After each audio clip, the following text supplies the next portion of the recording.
طبعا ئێمە پرۆژە یاساکە ئەگەر ملاحەزە بکەی چەند نوسخەیەک هات، نوسخەیەکی نافەرمی هات کە 128 تریلیۆن دینار بوو، نوسخەی دووەم هات کە نوسخەیەکی فەرمی بوو 132 تریلیۆن بوو، ئەوەی کە نیاز هەبوو بیگەرنەوە بۆ حکوومەت. دوای حکوومەت داوای کرد کە نەگەڕێتەوە تعدیلاتی تیاکە.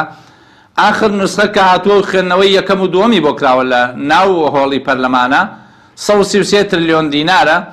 لە مادەی دا و لە هەندێک ماددا گۆڕانکاری کراوە، بەڵام لە نوسخەیەکی دوای ئەوە هاتووە کە ئەمە جۆرێک لە ئیرباکی دروست کردووە بۆ لیژنەی مالی کە هەندێک دەستکاری مادەکان کراوە. لەوانە مادەی دا بە بەرژەوەندی فەرمانبەرانی هەرێمی کوردستان و هێزی پێشمەرگەی هەرێمی کوردستان، بەڵام ئەم بابەتە تا ئەندازەیەک بۆ ئێمە بێتە جێگەی مشتومڕ، چونکە لەم لاولا ئەبیستین کە هێزە سیاسیە شیعەکان باسییان لەوە کرد کە ئەوان ئەم بابەتە جێگەی قبول نییە، چونکە ناکرێت هەرێم پابەند نەبێت لە هەمان کاتشا موچەی فەرمانبەرانی بۆ بڕات، چونکە ئەوە شارای عراقی قبولی ئەوە ناکات، چونکە لە ئێستادا شەقامی عراقی لە بەسرە لە پارێزگاکانی وەسەط و جنوب با بڵێن لە هەیەجانێکی گەورایە کە دەوای خزمەتگوزاریەکەن.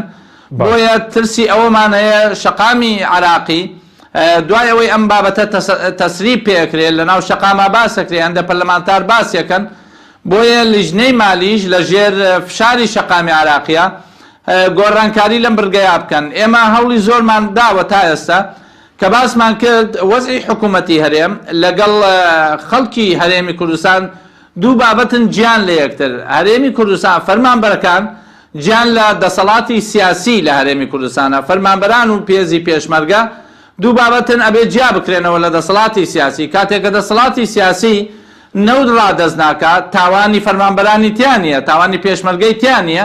بۆیە داوای ئەوەمان کردووە ئەوان تعاتوفێکیان هەیە لەگەڵ ئەم بابەتەی ئێمە، بەڵام دیوەکەی دیکەی ئەڵێن ڕاستە ئێمە تعاتوفمان هەیە لەگەڵ هێزی پێشمەرگە، تعاتوفمان هەیە لەگەڵ فەرمانبەرانی هەرێم، بەڵام ناتوانین هەرێم هیچ جۆرە هاوکاریەکی داهاتی اتحادی نەکا ڕازی بین لەسەرەوەی موچەی بۆ بنێرێت.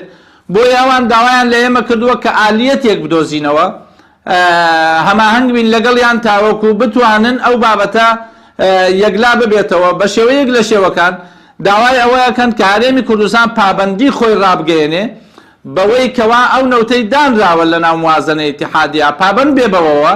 ئەوان لە مقابلا هیچ لاریەکیان نییە لەوەی فەرمانبەرانی هەرێم و بودجەی هەرێمی کوردستان ڕەوانە بکرێ.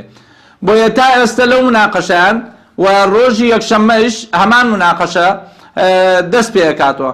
حاڵەتێکی دیکایە لەوەی ئێمە تا ئێستا کۆمەڵک گۆڕانکاری هەیە کە ئەوە بژاردەی یەکەممانە کە ئەوە بژاردەیەکی زۆر باشە بۆ هەرێمی کوردستان و مادەی دەی فەقەرەی جیم.